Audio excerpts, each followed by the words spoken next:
Welcome to the Real News Network. I'm Paul Jay. So we're going to continue our analysis, coverage of the Comey affair, the Russia affair, and so on. And all the furor has one underlying theme to it, which is Russia is America's adversary. We hear the word adversary over and over and over again. It's as if everyone and every pundit that's on television has gotten a playbook on how to describe Russia, and the word is adversary. And we're told Russia is the adversary of America, more or less for two reasons. One, because domestically he's a tyrant, Putin is authoritarian, and so on. And then internationally, he supports Assad in Syria, who is the butcher Assad, and he's our adversary geopolitically in Ukraine, and so on. So we want to dig into this issue of just why is Russia an adversary, and what is the meaning of it all? So now joining us from Moscow to discuss this is Jeffrey Tayler. Jeffrey's a contributing editor at The Atlantic and the author of 7 books. He's lived in Moscow since 1993, recently outlined his proposal for a new détente between the U.S. and Russia on Quillette, called The Deal Trump Should Strike with Putin. Thanks for joining us, Jeffrey. Thank you, Paul. So let's start with the first bucket of reasons why is Russia an adversary. Let me contextualize this a bit. Assuming Putin is everything he's accused of being by the Americans, authoritarian, doesn't allow free elections, suppresses journalists, he's been accused of being involved in killing journalists, he's been accused of, and I think there's pretty good evidence, has committed some terrible acts, perhaps even war crimes in Chechnya. But all that being said, if all of that's true, and perhaps not all of it is true, that has never stopped the United States from calling someone like that an ally and a friend, because starting with the Saudis and any number of Latin American dictatorships and so on, who frankly, as far as I can tell, have committed far worse human rights violations in their countries than what has gone on in Russia. All that being said, let's just dig into that a bit first, and then we'll deal with some of the other aspects of this whole issue. So tell us just, what is the state of human rights in Russia? What is Putin's role in all this? We talk a lot about Russian oligarchs, and on the Real News at least, we also talk about American oligarchs. But there is a Russian oligarchy, there is a Russian state that's very powerful, and Putin's very powerful. So what is the character of all that? Well, I think that part of the characterization of the situation here has to do with this unfortunate innate Russian tendency to yearn for autocracy in some way or another, and they generally respect a strong ruler, and that has its manifestations in their history with the Tsar and with the Soviet rulers afterwards. Nowadays, if we call Putin a tyrant and then the image of Stalin comes to mind, it's very difficult to speak of Stalin and Putin in one breath. It's impossible, really. So the easy way to put it would be that there are restrictions here, that there is a general sense that, and enforced by law enforcement agencies, that Putin is the supreme figure for now. He hasn't announced whether he's going to run next year, but it appears that he will run in the presidential elections. And there is a fairly free speech on the internet, less free speech on the radio, but basically there isn't much, if any, public criticism of Putin on the airwaves. That aside, his popularity rating has stayed unusually high, over 80%. For I think it must be about a decade now, after it dipped during the protest year of 2011. And are these reliable polls? Well, they seem to be as reliable as they come. The main polling agency was the Levada Center. There's another one called Tsiom. Both of their poll results seem to track with public sentiment as best as I can feel it. I generally see Putin as being as popular as he was. There are aspects of the system that are objected to, as you just saw with the anti-corruption protests a few weeks ago, and there are a few other issues of that sort. But the general sense is that Putin, especially since the outbreak of the Ukraine crisis and the takeover of Crimea from Ukraine, has been extremely popular, and that sent him through the roofs in terms of popularity, because it put Putin as the defender of, in this case, of Russian interests in the Black Sea by taking over a historically Russian piece of territory, at least from 1783 until 1954, when Khrushchev handed it over to Ukraine, and kept NATO out of the region. And that is seen with the expansion of NATO on Russia's borders and the sense of encirclement. That has been something that has driven Putin's popularity rating, especially since 2014. Because ordinary Russians aren't benefiting from the Crimea annexation. Why do they care? Why does that make Putin more popular?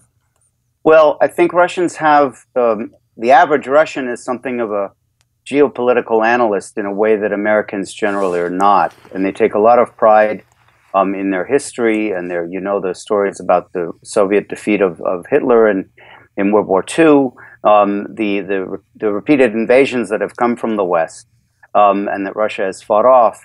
And this idea of Russia as a country is something that this idea spreading across 11 time zones is actually fairly strong. It's sort of the central uniting element if in Russia, central uniting political element, and it always has focused on one person. So even Yeltsin, when he had his brief stint as a president with a vice president, Alexander Rutskoy, in the early 90s, found he had to basically cede to the Russian. There was anarchy when there was a vice president and a president. Both wanted to be centers of power. And Yeltsin ended up having to bomb his own parliament to squelch that threat in 1993. But significantly, he did not kill his opponent, who is alive and well today. So the elimination of killing as a means of dealing with political opponents that began with Khrushchev in 1954, when Khrushchev began his term as General Secretary of the Soviet Communist Party, continues, and there is a suppressed political dialogue here. And as you know now, probably the most potent defender of opposition figure to Putin would be Alexei Navalny. And it appears he's not going to be able to run next year, although there's still no formal announcement from anybody on who's going to be a candidate for the presidency. Right, and those Yeltsin years of such chaos, and when the oligarchs ran the state, if and I understand it correctly, now Putin, the state more runs the country than directly run by the oligarchs.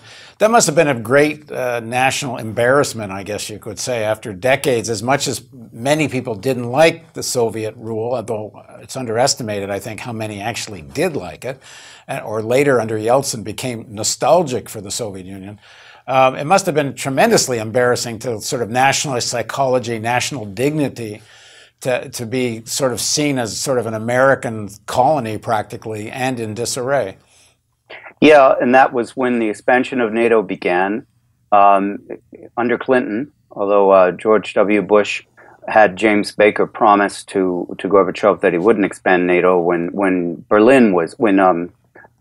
Germany was reuniting at the end of the 1980s. That is the national wound. The Yeltsin years are the national wound, in effect, that allowed Putin to rise, and people still, some people at least, still remember the chaos of those years. They were years of hunger, of mass demonstrations, of a freedom that Russians had not known before, but living standards fell extremely after the fall of the Soviet Union. And under Putin, for the first 8 or 9 years or so, they rose very quickly and high with the high price of oil. And people associate the stability still with Putin and generally hope the stability continues, which is one reason why Putin remains as popular as he does. Now, deal with the issue of human rights, free and fair elections, and all of this. Now, I have to say, the United States, it's rather rich in hypocrisy for the United States to be critiquing anybody's elections or interfering in their elections, given how the United States interferes in everybody's elections. And how the elections at home have this kind of often a real veneer of democracy, given how the American oligarchs can so control the outcome of American elections. simply because they have so much money to throw at it. But that being said, there's less veneer of democracy in the Russian elections, if I have it correctly. Is that true? Yeah, I mean, people understand that, and what the Russian approach has generally been in limiting the candidate. When the candidates go out on the trail, there'll be 4 or 5 of them probably this coming round. They will be ones who are essentially state approved. And the years of the 1996 election, when Yeltsin's popularity was down to something like, I think it was 5%, and yet he still won, that has not been repeated. Putin won in 2000. He was appointed prime minister in 99 and ran for election in 2000, I think with 52% of the vote, something like that. And I think it was a legitimate vote in favor of him, who was a sober young man, after the Yeltsin years. And then Putin has maintained himself one way or another all the way until now, without really skipping a beat, except during the run-up to the 2012 presidential elections, when the protests broke out not over presidential elections at the time, but over the Duma elections, the parliament elections of December 2011. And the results were contested, and of course Right. the results stood despite all the protests that lasted up through his presidency. There is far less democracy in Russia than in the United States, let's say. On the other hand, if you live in downtown Baltimore, there ain't much democracy. So I mean, there's a lot of facade of democracy in the United States. But set that aside. If assuming he is, an autocrat and so on, as I said in the beginning, that has never stopped the United States from making autocrats friends. If they actually care about such things, then, and Trump wouldn't visit with his hands open to Saudi Arabia. They wouldn't be, and so on, any number of regimes. So if it isn't really about that, what is it really about? Just why does the American elites, or at least the majority of the American political military establishment, why do they consider Russia such a rival? It's not a geopolitical rival, really. I mean, they have a lot of nuclear bombs. So yes, there's a theoretical existential threat there. Yes, there's a difference of interest in Syria. There's Ukraine. There's difference in vying for influence and power in that whole, all the regions bordering Russia. Yes. But this is not a geopolitical rival, certainly not the level of China, where economically China's a real rival to the United States, anywhere from India to Brazil. So what's it really about? Well, I think the default position for Americans is to look for an enemy in Russia, and that's what the military-industrial complex was built to defend against.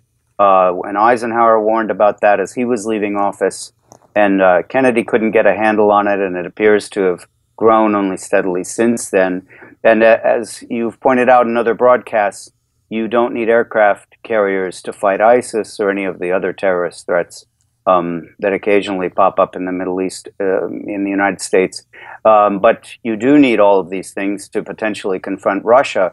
So it seems like there are big financial interests, and then there are also the oil and gas interests that were, in fact, the reason that Mikhail Khodorkovsky was thrown in prison in 2004.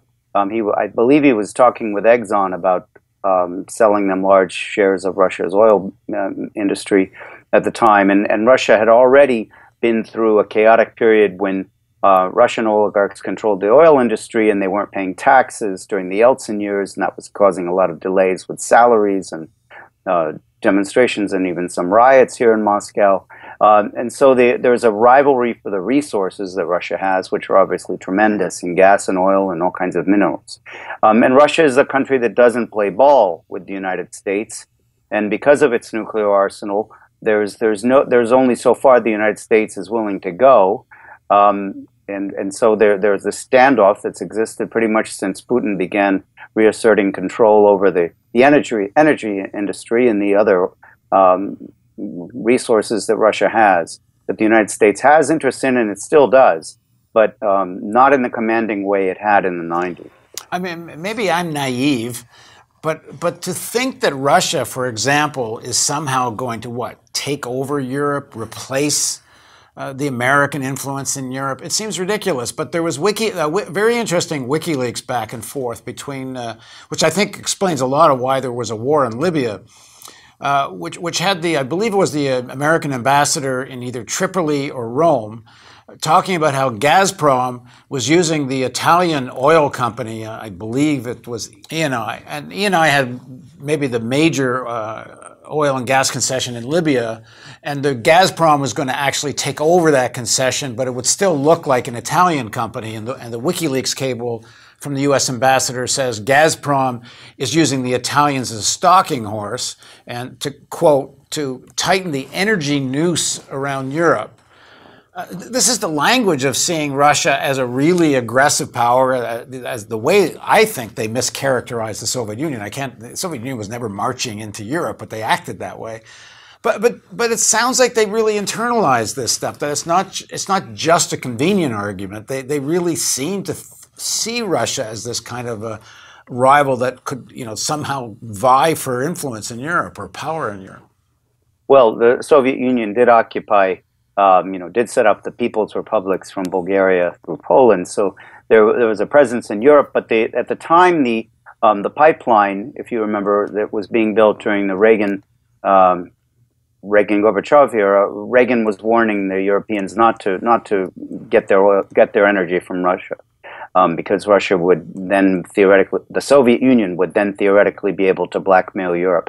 But Russia and the Soviet Union need the revenues from oil and gas, and they have a lot of it. So they pursue their interests, and I think as aggressively as anybody. And as I remember, when the decision was being made about whether to intervene in Libya, Hillary Clinton recommended to Obama that the United States provide this no-fly zone, if you remember, that's what they called it, right after meeting with oil industry executives. And it may well be that cable that was not known in 2011 that in fact turned her and made her decide that we had to get in there and disrupt any kind of Russian plans to expand into Libya. I mean, it's ironic because I think eventually Obama negotiated a deal with the Russians and actually said, if you help us get rid of Gaddafi, you can keep your deal. And that's exactly what happened. The Russians actually Medvedev changed his position and said it's time for Gaddafi to go. And in the end, Gazprom, if I understand it correctly, kept that deal and did wind up having access to a lot of Libyan oil and gas. Well, actually, Putin was pulling the strings at the time, even though Medvedev was there. Yeah, that's what I assumed. Yeah, right. So, but Putin did not approve of the overthrow of Gaddafi and was upset at the time with his president, strange to say, Medvedev, for agreeing to the no-fly zone, because look what happened to Gaddafi. The implication is clear that Putin wants to maintain state order with state leader that he can deal with, as he does in Syria with Assad, rather than have factions and groups and with the chaos that's in Libya now. So is the real problem for the again, majority of the American elites? I think the Trump section of the elites is very based in fossil fuel, and it's in their interest to normalize things with Russia and Putin to really open up access to the American fossil fuel capital to get at it, which is why Tillerson's so interested, and Tillerson, got this friendship prize from Putin and all this. But for the rest of the American elites, other than the narrative that serves the arms producer, which is clearly an important piece of it, they have decades invested in Russophobia in order to justify arms manufacturing. But it is also that they would like to go back to the good old days. What I mean by that is of Yeltsin, where you have chaos, where you don't have such a strong central state, and where the Western oligarchs have more access to the riches of Russia, especially oil and other things, but not through accommodation, but through destabilizing Russia, because they don't want to deal with a state that can stand up to them. Yeah, I think that's true. And Russia has no need of the U.S. security guarantees in the way that the Saudis and Gulf states do. So Russia is a rival, and it's a country that won't buckle under to U.S. pressure, and I think that's what, in essence, drives so much of the animosity, at least in the senior political ranks of the United States. So there's no way to, as long as Russia has its nuclear arsenal and control over its territory, there seems to be no way to force it to submit to the kind of deals that the United States would want, that were very, very favorable during the Yeltsin years.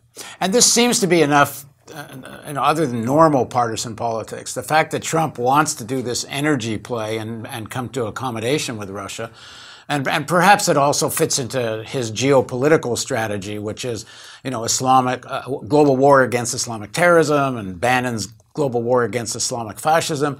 If you can at least neutralize or diminish tensions with Russia, if not even engage them in that, and certainly Russia wants to get engaged against ISIS in Syria and other places. They have a lot of, in fact, they seem more interested in actually fighting that war than the Americans have been. That there's a lot of convergence of interest here on the Trump side, but on the other side, the deep-seated interest in either keeping the narrative, Cold War narrative going, or somehow destabilizing Russia seems to be more important to those elites than even the kind of alliance that would be needed, one would think, at least in Syria. Yeah, I think it's a mistake. It's a mistake for a couple of reasons. The first is that when the United States and Russia were cooperating just after the fall of the Soviet Union, there was a lot of goodwill on the part of Russians here. But the expansion of NATO in 4 major waves through the 90s and the 2000s changed that situation. And so now Russians who are not hostile to Americans as people would see the United States as a definite rival. That was obviously the case with Obama, and of course with Bush and Cheney in the latter years of the Bush presidency especially. So there's no reserve of goodwill to draw on. There's no way to put a new Yeltsin into Russia and let him ransack the country in the way that actually his elite did in the 90s. That just won't work anymore. Russians are returning to their default position, which is to fall in line behind a strong leader, and the dissenting voices are not heard or suppressed. All right, thanks, Jeffrey. This is we're carrying on this conversation. I'm sure we'll do it many times. Thanks for joining us. Thank you, Paul. And thank you for joining us on the Real News Network.